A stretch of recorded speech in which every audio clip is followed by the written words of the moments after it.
Thanks to data miners digging through Marvel Snap game files, we know what is likely to be the cards releasing not only in October, but November as well for this year. Today's video, I'm going to run you through what it looks like those cards are going to be and what their text boxes currently are. As always, this is data mined information, so take it with a grain of salt because some of it is subject to change. That being said, let's get into it. Data mined to be the season pass card for October this year, we have Elsa Bloodstone, a 2 energy, 2 power card with the text, if you play another card to fill a location, give it +3 power.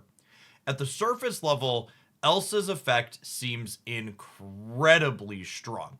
If you fill even a single path while she's in play, she's effectively provided 5 points of power for 2 energy, which is solidly above rate. If you fill 2 or 3 locations, you're getting 8 or even 11 power. And that's before you get into the fact that she's going to directly combo with a variety of cards that let you temporarily fill a path, so then you can go ahead and fill it again the following turn, triggering Elsa potentially more than 3 times over the course of the game.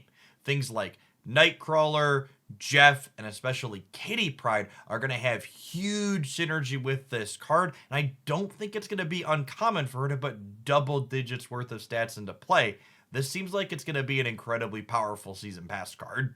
The first weekly card release for October is currently data mined to be the Man Thing, coming directly to Series 4. Man Thing is a 4/5 with the ongoing effect 1, 2, and 3 cost cards here have -2 power. The first thing that jumps out at me about Man Thing is that its ongoing effect is symmetrical, meaning it's going to impact you and the opponent, so you have to take care where you deploy it to the board so you're not getting a detrimental effect from your own card. That being said, if you drop this into a path where your opponent has 2 or more cheaper cards, it's going to provide an incredible amount of power for just 4 energy in a package that notably doesn't get Shang-Chi like a lot of other high power 4 energy cards play. This card seems like it's obviously going to be excellent to decks like Silver Surfer, and specifically the card Brood is really going to suffer when Man Thing gets into the metagame, since this card basically shuts that one off in its entirety. It's also worth noting that this card's effect can be turned off by Luke Cage, both opposing and friendly, so if you want to break the symmetry that this card creates, playing it in your own deck with Luke Cage seems like an excellent direction to head in. Our next data mined October weekly card release is the Black Knight, coming directly to Series 5, 1 energy, 2 power, with the effect, after you discard a card, add the Ebony Blade to your hand with that card's power once per game. The Ebony Blade is a 4 energy card with base 0 power that obviously will get to take on the stat line of whatever it is that you're discarding.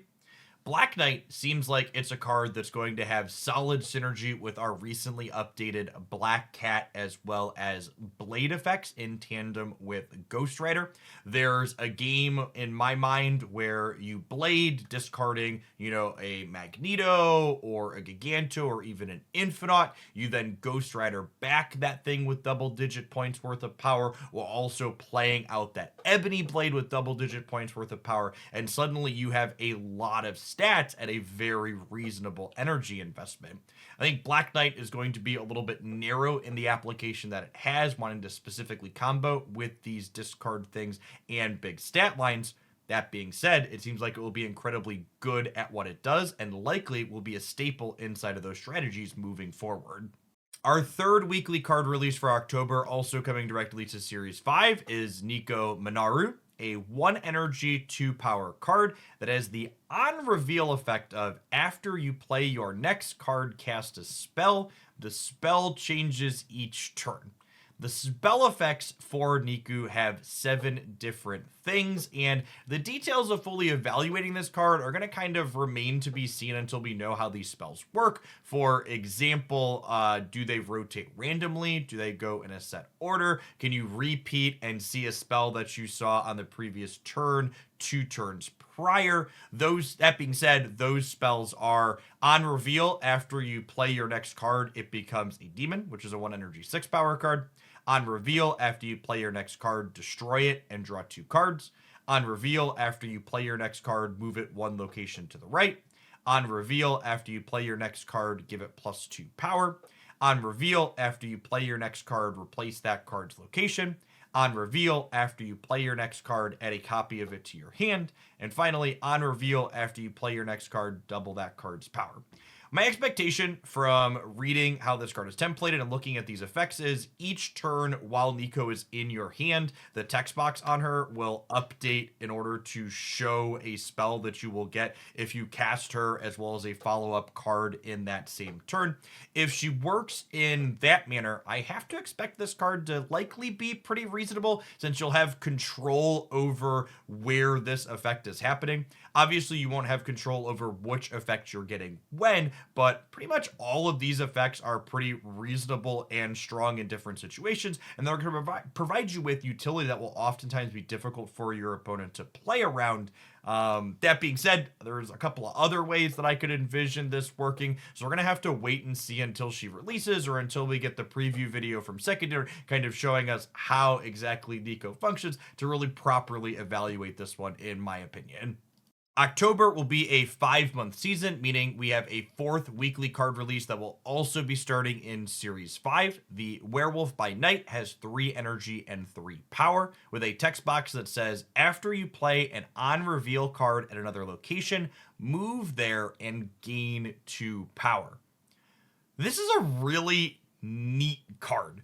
So baseline, when you think about the effect that this card has and how many stats that it's worth, is we only need 2 on reveal effects for Werewolf by Night to be really solidly above rate for a 3 energy card. And God forbid you get it into a deck like Bounce, for example, where you're playing a bunch of on reveal effects out over the course of the game. I could easily see a deck designed around Werewolf by Night getting it up into the double-digit points worth of power. This is definitely a card that I'm excited to brew with, because it has the potential to just be like a quality good 3-drop in a variety of shells, while also being something that can go crazy over the top if you really want to fully build around it. Moving along to our November data mined card releases, we have Miss Marvel as the season pass card for this month.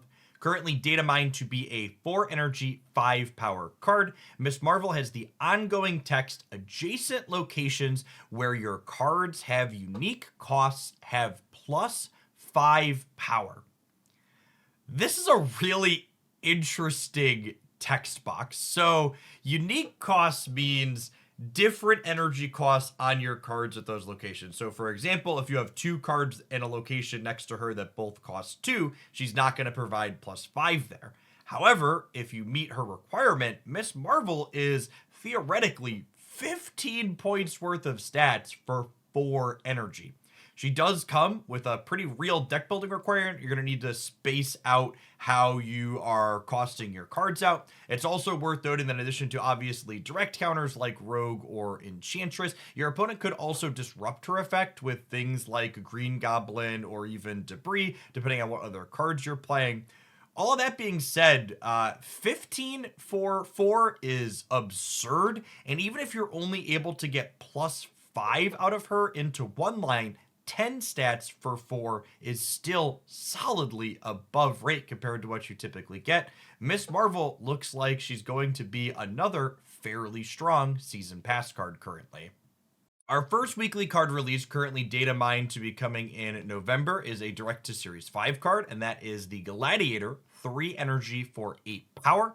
On reveal, add a card from your opponent's deck to their side of this location. If it has less power, destroy it. This is an interesting effect. It's one that I really don't think I can properly evaluate fully, because in part, the power level of this card is definitely going to be pretty situational / contextual to the format in which it's being played. You know, are there a lot of high stat things where he's going to grab something out that he can't beat up? Then he's going to be much worse. If your opponent's deck is on average full of smaller things that he's going to be able to pull out and blow away, he could potentially even be grabbing a key card like, say, Silver Surfer or a Collector away from your opponent, taking it out of their ability to play the card. He does also notably trigger the on-reveal effects of cards that he's pulling out, so that could be a liability in some situations. Imagine you grab out your opponent's Loki, even if you're blowing it away, they're still going to get the effect of that powerful card. That being said, you combine this card with something like Cosmo or Invisible Woman at the end of the game, at playing it into a full path, or something like Zero, and 8 stats for 3 energy is a lot of points. This is definitely a card that feels like it could go either way, depending on the metagame that exists at the time when it's released. Our next weekly card release in November is also data mined to be coming directly to Series 5, and that is the Annihilus. We have 5 energy, 8 power. With the on-reveal effect, your cards with 0 power or less switch sides, destroy those that can't. 2 obvious pieces of synergy with the Annihilus are Debris as well as Sentry. Debris kicks up rocks on both sides of the board, and Annihilus is basically going to make it so your rocks either take up 2 slots for the opponent or yours get cleared away if they can't jump over. And similarly, the Void from the Sentry is going to turn into a souped up Hobgoblin. Speaking of Hobgoblins, Annihilus is also counterplay to opposing cards like Green Goblin and Hobgoblin, which makes this a card that's going to give you technology against opposing decks like Galactus, which will definitely be welcome in the Marvel Stat metagame. To top it all off, he also has 8 points worth of power, which, as we learned with Legion, is a pretty solid stat line to have on a card that has some incidental utility on top of it. Overall, I expect this card to probably be pretty playable, but I'm also a little bit biased in that assessment because Debris and Sentry are among my favorite other cards inside of Marvel Snap right now. Our final card in the data mines to be releasing at the end of November, direct to Series 4 currently, is the Martyr, who is a 2 energy, 6 power card with the text at the end of the game, move to a location that loses you the game if possible.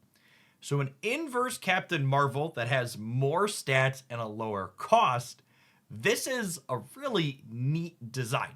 You're going to have a lot of choices you could make to try and mitigate this card's downside. You can fill particular locations in particular ways. You can cancel her text box out directly with something like Zero. You can gobble up her 6 points of power with something like Venom. Overall, I think the design on this card is really neat, and even though it potentially has a very big drawback, I'd be pretty surprised if something providing 6 points of stats for 2 energy didn't ultimately end up being playable. All in all, it seems like there's a lot of fantastically fun designs coming to Marvel Snap over the course of the next couple of months. If I had to pick out a personal favorite, Annihilus definitely takes the cake for me because of his synergy with Debris and Sentry, which are cards that I love. However, Elsa Bloodstone and Werewolf by Night, both synergizing with decks that love to play to the board, are definitely close seconds and third for me. I'd love to know in the comments down below which cards you're most looking forward to and how you would like to leverage them. I'd also love feedback on this video and the edited format, since this is our first card roundup like this with the new editor, and we've gotten so much great feedback from you all on everything else that they've done. As always, thanks for watching. If you enjoyed my musings on this topic, be sure to snap that like button, and hopefully we'll see you back again real soon for some more Marvel Snap content here on YouTube.